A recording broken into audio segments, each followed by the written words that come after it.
A paz do Senhor, irmãos, que bom nós estarmos juntos mais uma vez. Eu sou o pastor Emerson e é sempre bom ter você conosco aqui na nossa Escola Bíblica Online, na nossa lição de número 10. E nesta lição nós vamos falar sobre o tema desenvolvendo uma consciência de santidade. Preste atenção nessa expressão consciência de santidade. Por quê? O que nós vamos falar nessa lição? Primeiro, nós vamos identificar o que é santidade dentro da Bíblia. Segundo, nós vamos falar sobre até onde esta santidade ela vai e quais os estágios dessa santidade. E terceiro, nós vamos falar sobre a santidade e a justiça de Deus, ou seja, dois atributos de Deus que são revelados através da sua palavra. Então fica conosco e tem muita coisa boa por aí. Por quê? Porque eu quero mostrar para você o que a Bíblia fala a respeito de santidade, ok? Primeira coisa que nós precisamos entender, o que é essa ideia de consciência de santidade? O dicionário vai dizer o seguinte: o que é consciência?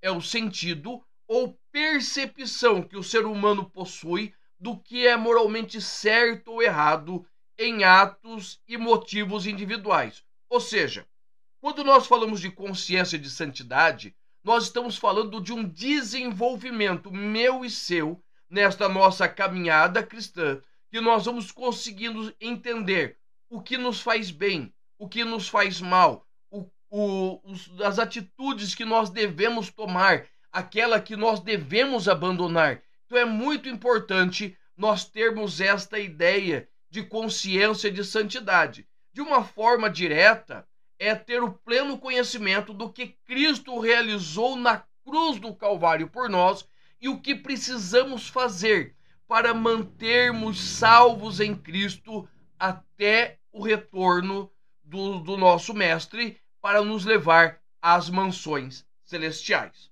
ok? O nosso texto áureo, ele vai dizer assim: segui a paz com todos e a santificação, sem a qual ninguém verá o Senhor. E na mesma linha, a verdade prática diz assim: na jornada para o céu, devemos estar conscientes a respeito da necessidade de ter uma vida santa para nos encontrarmos com o Senhor. Preste atenção na palavra conscientes, ou seja, ter plena razão, saber para que lado nós estamos indo e como nós podemos nos movimentar nesta terra sem perder o foco da nossa salvação. Quer ajuda para preparar o teu material da EBD? Eu apresento para você o nosso PDF. Toda semana eu preparo um material novo para te ajudar. Não é uma aula à parte, você pode ver que eu estou dentro da lição, mas ele vai te ajudar a esclarecer diversos pontos. Se você quiser, entra aqui embaixo no nosso link do WhatsApp, que eu vou distribuir para você o nosso PDF e também, toda semana, eu distribuo, olha aqui, esse cardzinho da nossa leitura bíblica diária. Todo dia, um cardzinho para te ajudar a envolver melhor os seus alunos dentro da escola bíblica dominical. O nosso primeiro tópico vai dizer assim: a perspectiva divina da salvação. Qual é a perspectiva? Por onde se olha a santificação? E o nosso primeiro subtópico vai falar assim: santificação no Antigo Testamento. E veja bem, a santificação no Antigo Testamento, ela começa diretamente em Gênesis capítulo 3. Todos nós sabemos que é o capítulo da queda. E eu vou mostrar para você 4 passos, 4 coisas que acontecem para revelar a santidade de Deus nesse texto de Gênesis capítulo 3. Primeiro, o pecado é revelado. O Senhor chama Adão e Adão ele se vê nu. Isso está no versículo 11. A revelação do pecado está aí. O segundo ponto, o segundo passo, é o pecado tratado. O Senhor vai e o Senhor vai tratar no coração de Adão e Eva sobre o seu pecado, trazendo clareza, mostrando para eles aonde eles estavam falhando diante de Deus. O terceiro ponto é o pecado sendo coberto. O próprio Deus sacrifica um animal, ok? E faz para o homem peles de uns aventais para servir de cobertura, para que a sua nudez, que nesse momento significa o pecado descoberto, a nudez, né? O conhecimento do bem e do mal foi descoberto, e o Senhor vai cobrir o seu pecado. E o quarto ponto, o pecador é afastado da presença de Deus. Gênesis capítulo 22, versículo do Gênesis, capítulo 3, versículos 22 a 24. Como assim, irmão? O pecador é afastado. O Senhor tira Adão e Eva do jardim, certo? Coloca querubins ali para barrar a sua entrada, para que o homem não vivesse em tentação de comer da árvore da vida. Ou seja, o Senhor afasta o homem. E fica muito claro isso quando nós vamos para Isaías capítulo 52,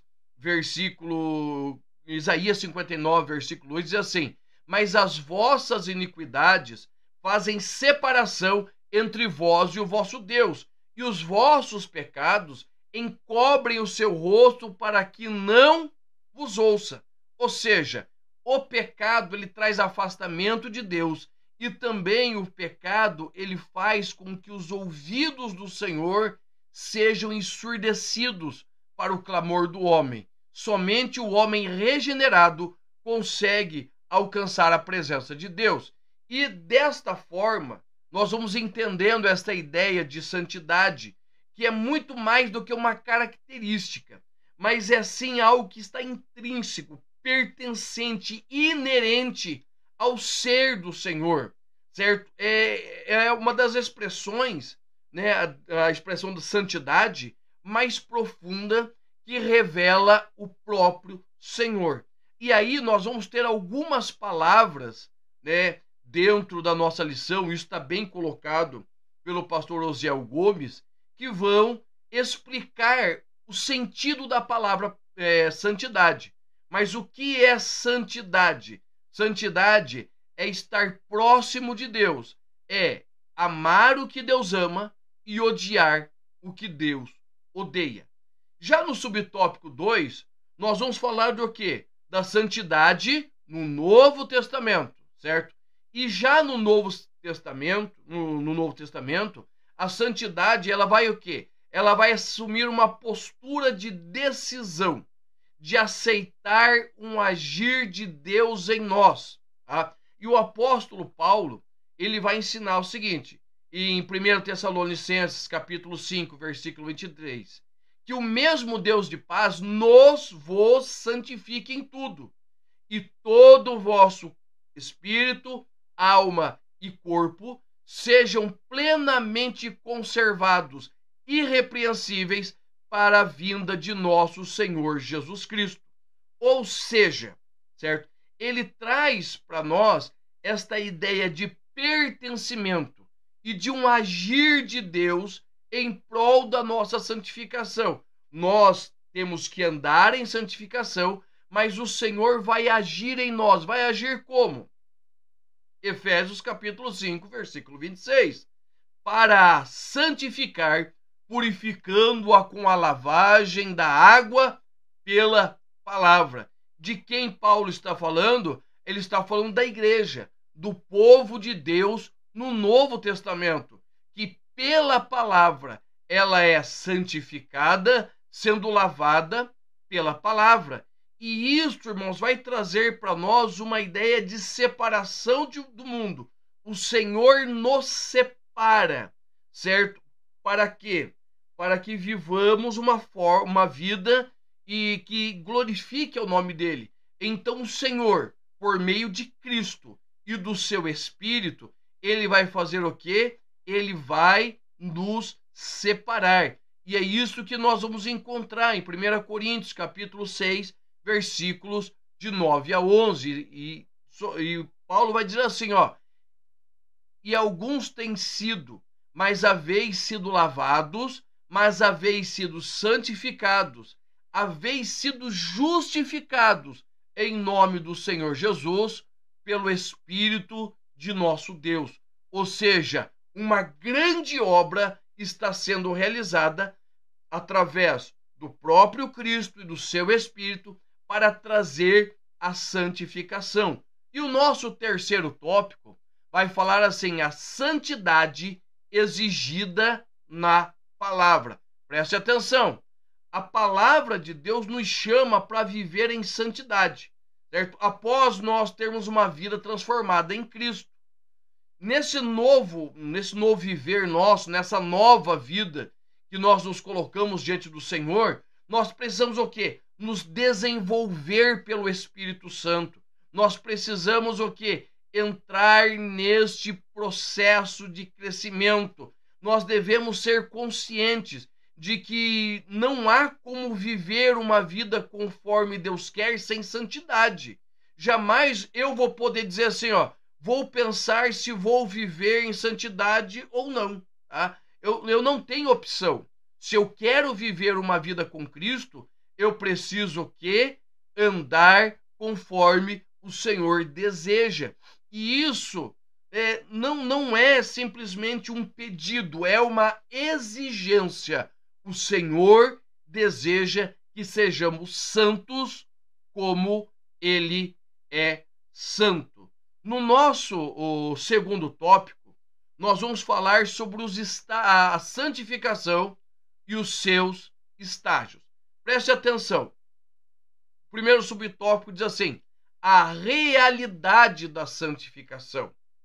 A santificação, preste bem atenção, é uma ordenança de separação total e irrestrita do mundo. Jesus, ele vai orar na oração sacerdotal: Pai, eu peço que o Senhor não os tire do mundo, mas os livre do mal. Ok, nós estamos no mundo, mas nós não vivemos como o mundo. Nós estamos no mundo, mas nós não nos movimentamos como o mundo. Nós estamos na presença do Senhor. E por isso que o apóstolo Paulo vai deixar uma declaração muito radical em 2 Coríntios capítulo 6, versículos 14 e 15. E diz assim, não vos ponhais em julgo desigual com os incrédulos, porquanto que sociedade pode haver entre a justiça e a iniquidade? Ou que comunhão da luz com as trevas? Que harmonia entre Cristo e o maligno? Ou que união entre o crente e o incrédulo? Ou seja, a nossa visão precisa ser o quê? Viver em separação, certo? Total e irrestrita com o Senhor. É por isso que a santidade é uma realidade. É uma realidade que nós precisamos entender assim. Em primeiro lugar, a santificação é um ato de separação do mundo. Eu decidi aceitar a Cristo, viver para Cristo e me afastar do mundo. Segundo, ela é um processo cujo quanto mais tempo eu vou passando, mais próximo, mais semelhante eu preciso ser de Cristo.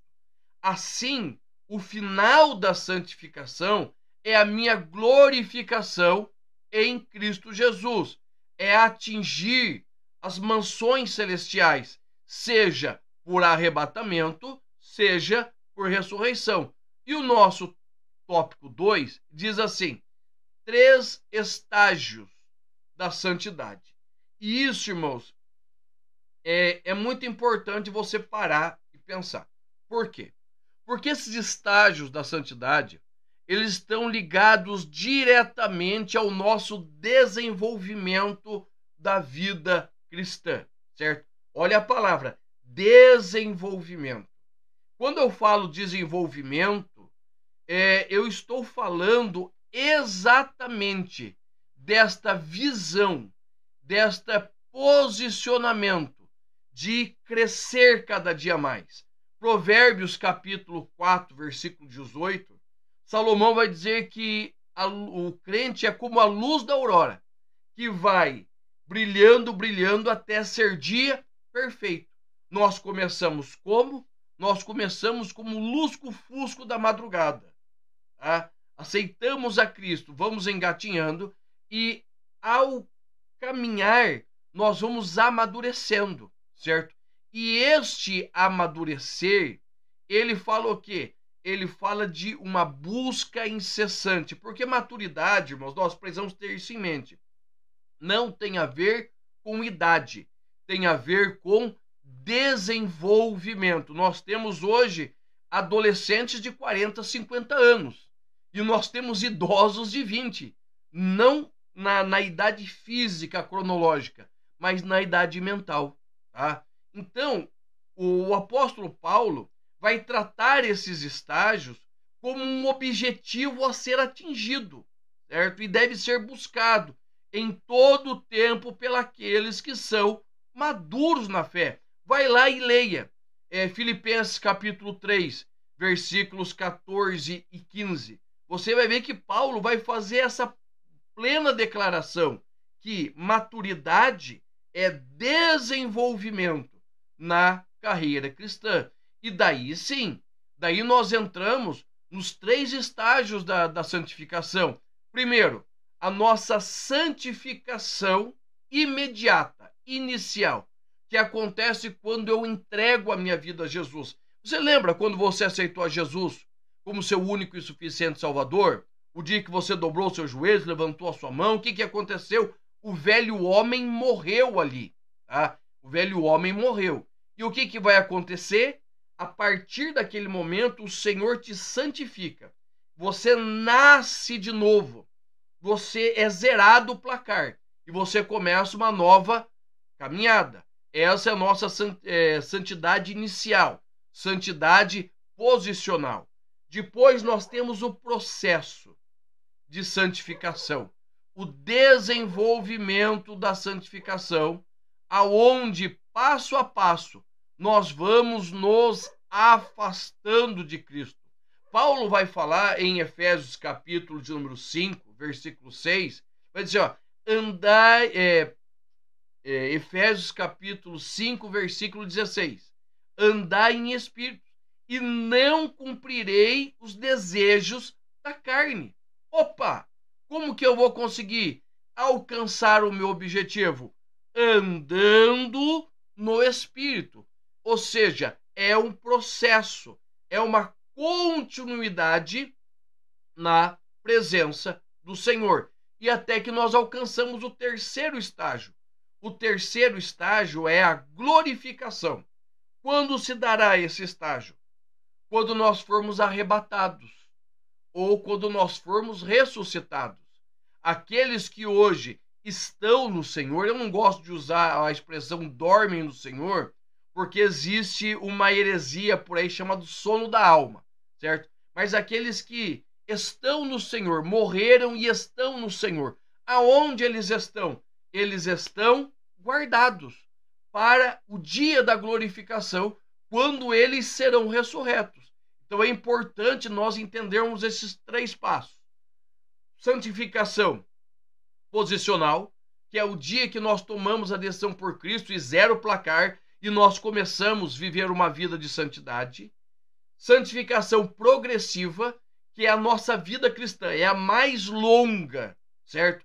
É a mais longa, é essa vida que nós vamos todos os dias abandonando o pecado, adquirindo uma consciência de vida cristã.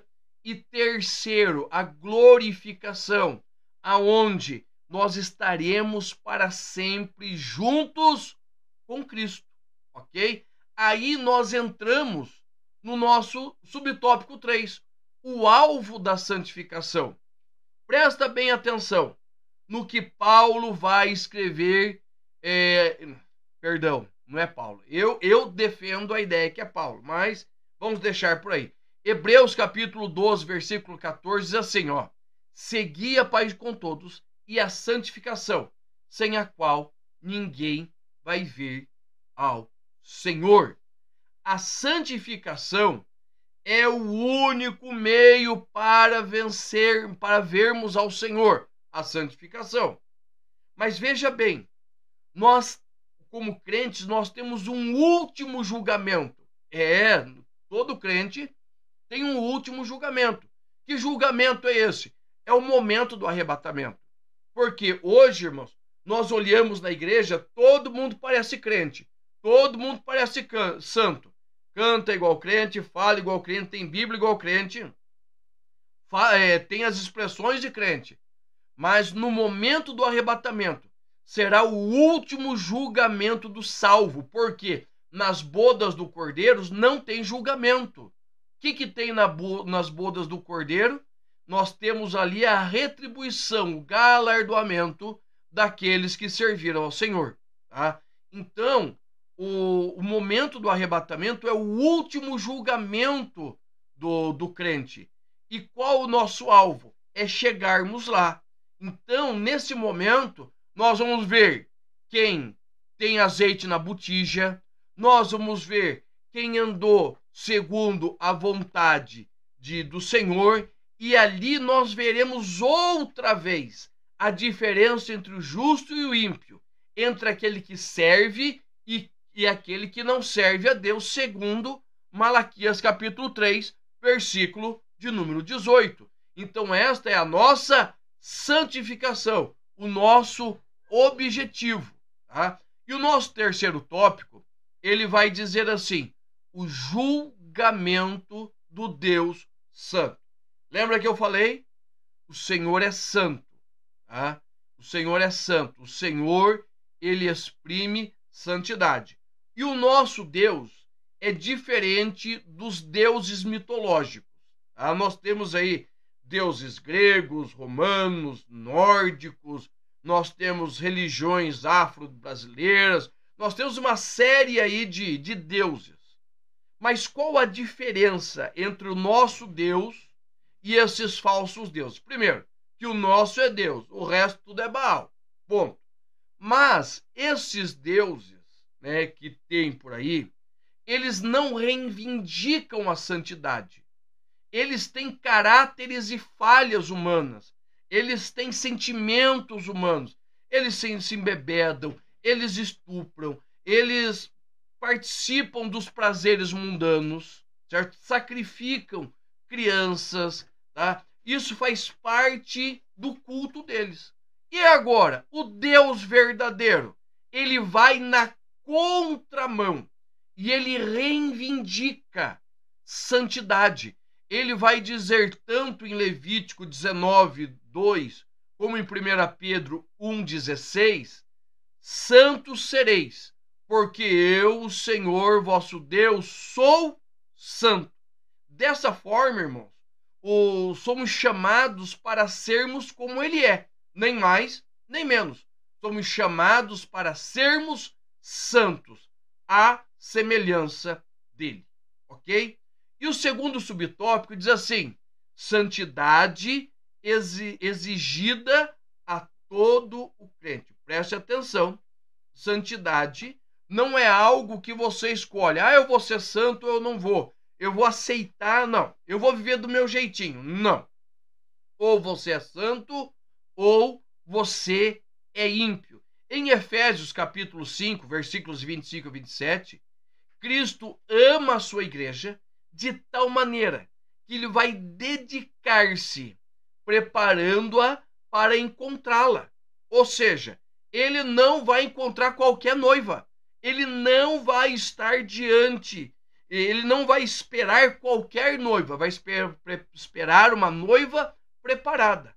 Da mesma forma, a santificação foi o requisito fundamental para os israelitas entrarem na terra da promessa. Olha lá para Josué capítulo 3, versículo 5. A ordem é simples, santificai-vos, certo? Santificai-vos por quê? Porque no outro dia eles entrariam na terra da promessa. Ou seja, não tem como entrar na terra da promessa sem a presença de Deus. Temos também a história do rei Davi, quando ele queria trazer a arca da aliança, a arca do Senhor, para Jerusalém, porque fazia tempo que ela estava perdida. Mas sabe o que é interessante?